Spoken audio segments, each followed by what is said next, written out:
kg ಮೂಟೆ ಹಾಕ್ತಾ ಇದ್ರೆ 20 ವರ್ಷಕ್ಕೆ ಮುಂಚೆ 1 ಎಕರೆಗೆ 1 ಮೂಟೆ ಹಾಕಿದರೆ ಫಲ ಬರ್ತಾ ಇತ್ತು.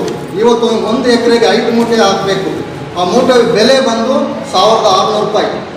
ಕಾಂಗ್ರೆಸ್ ಸರ್ಕಾರ ಇದ್ದಾಗ 750 ರೂಪಾಯಿ DAP ಕೊಡ್ತಾ ಇದ್ರು, ಕಾಂಪ್ಲೆಕ್ಸ್ 750 ಕೊಡ್ತಾ ಇದ್ರು. ಅದೇ ಇವತ್ತು 1600 ರೂಪಾಯಿ ಆಗಿದೆ. ಅದು 1 ಮೂಟೆ ಬದಲು 5 ಮೂಟೆ ಹಾಕಬೇಕು. ಎಷ್ಟು ಬಂಡವಾಳ ಆಗುತ್ತೆ?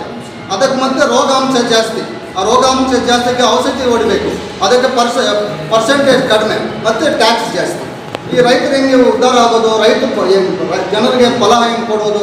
ನಮ್ಮ ಭಾರತ ದೇಶದಲ್ಲಿ ಬರುವಂಥ ಪದಾರ್ಥಗಳು ವಿದೇಶಕ್ಕೆ ಕೂಡ ಹೋಗ್ತಾ ಇತ್ತು. ಇವತ್ತು ನಾವು ಆ ಪದಾರ್ಥ ತಗೋಬೇಕಂದ್ರೆ ತರಕಾರಿ ಬೆಲೆ, ಟಮಾಟೋ ಬೆಲೆ ಬೇಕಂದ್ರೆ ಟಮಾಟೆ 10 ರೂಪಾಯಿ ರೈತರ ಹತ್ರ, ಮಾರಾಟದಲ್ಲಿ 30 ರೂಪಾಯಿ kg. ಏನು ಇವರು ವ್ಯವಸ್ಥೆ ಮಾಡಿರೋದು BJP ಸರ್ಕಾರ? ಈ ಮೋದಿ ಏನು ಮಾಡೋರೆ ರೈತರಿಗೋಸ್ಕರ?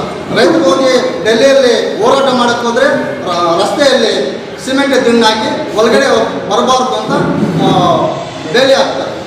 ಅವ್ರು ನಮ್ಮ ದೇಶದವರು ಅಲ್ವಾ, ರೈತರಲ್ವ ಅವರು ಬಿಸ್ನೆಸ್ ಮಾಡೋಕ್ಕೆ ಹೋಗಿದ್ದಾರೆ. ನೀವು ಬಿಸ್ನೆಸ್ ಮಾಡ್ತಾ ಇದ್ದೀರಾ, ಜನನ ಯಾಮಾರಿಸಿ ಟ್ಯಾಕ್ಸ್ ತಗೊಂಡು ಬಿಸ್ನೆಸ್ ಮಾಡ್ತಾರೆ. ಕಂಪ್ನಿಯವ್ರಿಗೆ ಲೋನ್ ಕೊಡ್ತೀರಾ, ಲಕ್ಷಾನುಗಟ್ಟಲೆ ಸಾಲ ಮನ್ನಾ ಮಾಡ್ತೀರಾ. ರೈತರಿಗೆ ಎಲ್ಲಿ ಸಾಲ ಕೊಡ್ತಾ ಇದ್ದಾರೆ? ಆ ಸಾಲದಲ್ಲಿ ನೀವೇನೋ ಮನ್ನಾ ಮಾಡಿಕ್ಕೆ ಬಂದಿಲ್ಲ, ಅಷ್ಟಿಷ್ಟು ಬಡ್ಡಿ ಮನ್ನಾ ಮಾಡೋಕ್ಕಾಗಿಲ್ಲ ನಿಮ್ಮ ಕೈಯಲ್ಲಿ. ಅದಕ್ಕೋಸ್ಕರ ಜನ ಎಲ್ಲ ಸ್ವಲ್ಪ ಗಮನದಲ್ಲಿ ಇಟ್ಕೊಂಡು ಮನೆ ಈ ಏನು ನಮ್ಮ ಲೋಕಸಭಾ ಅಭ್ಯರ್ಥಿ ಕೇಳಿ ಗೌತಮ್ ಅವ್ರನ್ನ ಗೆಲ್ಲಿಸ್ಬೇಕಂತ ಪ್ರತಿ ಮನೆಗೆ ಹೋಗಿ ಪ್ರತಿ ಮನೆಯಲ್ಲಿ ಈ ವಿಚಾರಗಳನ್ನು ತಿಳಿಸ್ಬೇಕು. ಯಾಕಂದರೆ ತುಂಬಿಬಿಟ್ಟಿದ್ದಾರೆ. ಆ ತುಂಬಿದಂಥ ವಿಚಾರವನ್ನು ದೂರ ಮಾಡಿ ಕಾಂಗ್ರೆಸ್ ಮಾಡಿರುವಂಥ ಸಾಧನೆಗಳು ಇಂದ ನಾವು ಇವತ್ತು ಬದುಕ್ತಾ ಇದ್ದೀವಿ. ಅದನ್ನು ಜನಕ್ಕೆ ತಿಳಿಸಿ ಇವತ್ತೇನು ಹೊಟ್ಟೆ ತುಂಬ ಊಟ ಮಾಡ್ತಾ ಇದ್ದೀವಿ, ನಾಗರಿಕವಾಗಿ ನಡೀತಾ ಇದ್ದೀವಿ. ನಮ್ಮ ದೇಶ ಹೆಸರುವಾಸಿ ಆಗಿದೆ ಅಂದರೆ BJPಯಿಂದ ಅಲ್ಲ, ಹೆಸರುವಾಸಿ ಆಗಿದೆ. ಕಾಂಗ್ರೆಸ್ ಕಾಲದಲ್ಲಿ ಹೆಸರುವಾಸಿ. BJP ಬಂದಿದ್ದು ಯಾವಾಗ? 2014 ಮುಂಚೆ ಎಲ್ಲ ಇದೆ. ಇವಾಗ ಏನೇನು ನಮ್ಮ ರಸ್ತೆಯಲ್ಲಿ ಹೋಗ್ತಾ ಇದ್ದೀವಿ, ಏನೇನು ಸೌಲಭ್ಯ ಇದು ಆವತ್ತಿತ್ತು, ಅದೇ ಇವತ್ತಿದೆ. ಎಕ್ಸ್ಟ್ರಾ ಯಾವುದೋ ಒಂದು ಪಾಯಿಂಟ್ ಜಾಸ್ತಿ ಆಗಿರೋದು ಯಾವುದೇ ಕಾರಣ. ಈ ಕೋಲಾರ ಜಿಲ್ಲೆಯಲ್ಲಿ ನಮ್ಮ KH ಮಂಡಲ್ ಸಾಹೇಬ್, ಮಾಧ್ಯಮ ಮಿತ್ರರೇ, ತಮ್ಮೆಲ್ಲರಿಗೂ ನನ್ನ ನಮಸ್ಕಾರಗಳನ್ನು ತಿಳಿಸುತ್ತಾ, ಇವತ್ತು ಪ್ರಮುಖವಾಗಿ ಚುನಾವಣಾ ಘಟ್ಟದಲ್ಲಿ ಇದ್ದೀವಿ ನಾವು. ಇದೇ ತಿಂಗಳು 26ನೇ ತಾರೀಕಿಗೆ ಮತದಾನ ಇದೆ. ನಮ್ಮ ಅಭ್ಯರ್ಥಿದು ಮೊದಲನೇ ಗುರುತಿಗೆ, ಹಸ್ತದ ಗುರುತಿಗೆ ನಾವು ಮತವನ್ನು ಹಾಕಬೇಕಾಗಿದೆ. ಯಾವ ರೀತಿ ನಾವು ಮತದಾನ ಮಾಡಬೇಕಾಗಿದೆ, ಯಾವ ರೀತಿ ನಮ್ಮ ಜನರನ್ನು ನಾವೆಲ್ಲ ಮತಗಳನ್ನ ಕಾಂಗ್ರೆಸ್ ಪಕ್ಷಕ್ಕೆ ಸೆಳೀಬೇಕು ಅನ್ನೋದ್ರ ಬಗ್ಗೆ ನಾವು ಇವತ್ತು ಮಾತಾಡಲಿಕ್ಕೆ ಬಂದಿದ್ದೀವಿ.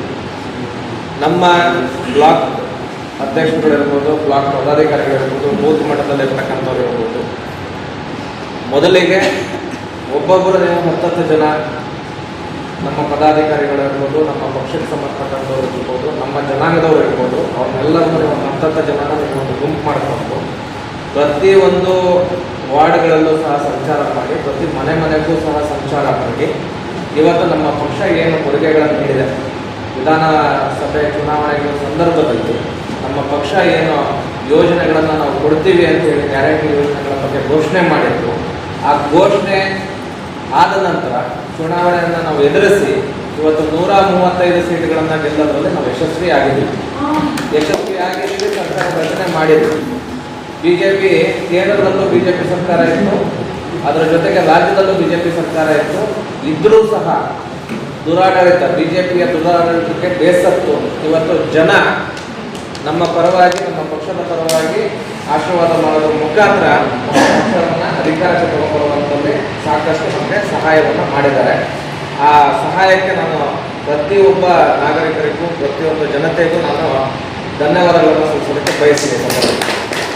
ಎರಡನೇದೇನಪ್ಪ ಅಂತಂದರೆ, ನಾವು ಚುನಾವಣೆಗೂ ಪೂರ್ವದಲ್ಲಿ ಏನು ಯೋಜನೆಗಳನ್ನು ಘೋಷಣೆ ಮಾಡಿದ್ದೀವಿ, ಆ ಗ್ಯಾರಂಟಿ ಯೋಜನೆಗಳನ್ನು ಚುನಾವಣೆ ಗೆದ್ದ ನಂತರ ನಾವು ಕೂಡಲೇ ಅದನ್ನು ಈಡೇರಿಸುವಂಥ ಮೂಲಕ ನುಡಿದಂತೆ ನಡೆದಂಥ ಸರ್ಕಾರ, ನುಡಿದಂತೆ ನಡೆದಂಥ ಮುಖ್ಯಮಂತ್ರಿ ಅಂತೇಳಿ ನಾವು ನಮ್ಮ ಸಿದ್ದರಾಮಯ್ಯ ಅವ್ರನ್ನ ಕಳಿಸ್ಕೊಳ್ತಾ ಇದ್ದೀವಿ. ನಾವು ಅವರಿಗೆ ಅಭಿನಂದನೆಗಳನ್ನು ಸಲ್ಲಿಸ್ತೀವಿ. ನೋಡಿನ ರೀತಿಯಲ್ಲಿ ನಮ್ಮ ಸಿದ್ದರಾಮಯ್ಯ ಅವರಿರ್ಬೋದು, ನಮ್ಮ ಕಾಂಗ್ರೆಸ್ ಪಕ್ಷದ ಅಧ್ಯಕ್ಷರಾದಂಥ ಮತ್ತು ಉಪಮುಖ್ಯಮಂತ್ರಿಗಳಾದಂಥ DK ಶಿವಕುಮಾರ್ ಅವರು ಹಗಲು ರಾತ್ರಿ ಅನ್ನೋದೇ ಇಬ್ಬರೂ ನಾಯಕರುಗಳು ಸತತವಾಗಿ ಒಗ್ಗೂಡಿಸಿಕೊಂಡು ಇಬ್ಬರು ಒಗ್ಗಟ್ಟಿನಿಂದ ಪ್ರದರ್ಶನವನ್ನು ಮಾಡಿ ಇವತ್ತು ನಮ್ಮ ಸರ್ಕಾರವನ್ನು ರಾಜ್ಯದಲ್ಲಿ ತಂದಿದೆ. ಕಾಂಗ್ರೆಸ್ ಪಕ್ಷ ಸ್ವಾತಂತ್ರ್ಯ ಪೂರ್ವದಿಂದ ಹಿಡಿದು ಸ್ವಾತಂತ್ರ್ಯದ ನಂತರದಲ್ಲೂ ಸಹ ಯಾವುದೇ ಒಂದು ಯೋಜನೆಗಳನ್ನು ಘೋಷಣೆ ಮಾಡಿದ್ರು ಅದು ಸಾಮಾಜಿಕ ನ್ಯಾಯದ ಅಡಿಯಲ್ಲಿ ಪ್ರತಿಯೊಬ್ಬರಿಗೂ ಸಿಗುವಂತೆ ಪ್ರತಿಯೊಬ್ಬರಿಗೂ ಅನುಕೂಲ ಆಗುವಂಥ ಒಂದು ಯೋಜನೆಗಳನ್ನು ಜಾರಿ ಮಾಡ್ತಾ ಬಂದಿದೆ. ಇವತ್ತು ನರೇಂದ್ರ ಮೋದಿ ಕಲ್ತಿದ್ದಾರೋ ಕಲ್ತಿಲ್ವೋ, ಅವ್ರು ಡಿಗ್ರಿ ಮಾಡಿದಾರೋ ಬಿಟ್ಟಿದ್ದಾರೋ, ಅಥವಾ 4ನೇ ತರಗತಿ ಅಷ್ಟಕ್ಕೆ ಸೀಮಿತವಾಗಿ ಮುಗಿಸಿದಾರೋ ಬಿಟ್ಟಿದ್ದಾರೋ ಗೊತ್ತಿಲ್ಲ, ಯಾರಿಗೂ ಗೊತ್ತಿಲ್ಲ. ಇವತ್ತು ಅವ್ರೇನಾದರೂ ಕಲ್ತಿದ್ರೆ, ಕಲಿಯೋದಕ್ಕೆ ಅವ್ರಿಗೆ ಶಾಲೆ ಏನಾದರೂ ಮಾಡಿದ್ರೆ ಅದು ಕಾಂಗ್ರೆಸ್ ಪಕ್ಷದ ಸರ್ಕಾರ ಮಾಡಿತ್ತು ಅನ್ನೋದನ್ನು ಅವರು ನೆನಪಲ್ಲಿ ಇಟ್ಕೋಬೇಕು. ಇವತ್ತು ಅವರು ಟೀ ಮಾಡೋದಕ್ಕೆ ರೈಲ್ವೆ ಸ್ಟೇಷನ್ಗಳಿಗೆ ಟೀ ಮಾಡ್ತಿದ್ದೆ ಅನ್ನೋಂಥದ್ದನ್ನು ಅವ್ರು ತಿಳಿಸಿದ್ದಾರೆ. ಬಸ್ ಸ್ಟ್ಯಾಂಡ್ಗಳಲ್ಲಿ ಟೀ ಮಾಡ್ತಾ ಇದ್ದೆ ಅನ್ನೋದನ್ನು ತಿಳಿಸಿದ್ದಾರೆ.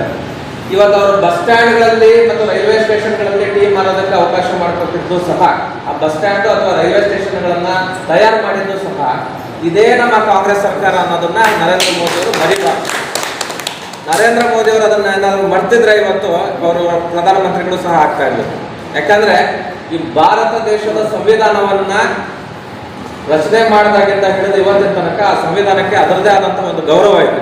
ಆ ಗೌರವನ ಪ್ರತಿಯೊಬ್ಬ ಭಾರತ ದೇಶದ ನಾಗರಿಕರು ನಾವು ಗೌರವಯುತವಾಗಿ ಅದನ್ನು ನಡೆಸ್ಕೊಂಡು ಬರ್ತಾ ಇದ್ದೀವಿ. ಸಂವಿಧಾನವನ್ನು ರಕ್ಷಣೆ ಮಾಡ್ಕೊಂಡು ಬರ್ತಾ ಇದ್ದೀವಿ.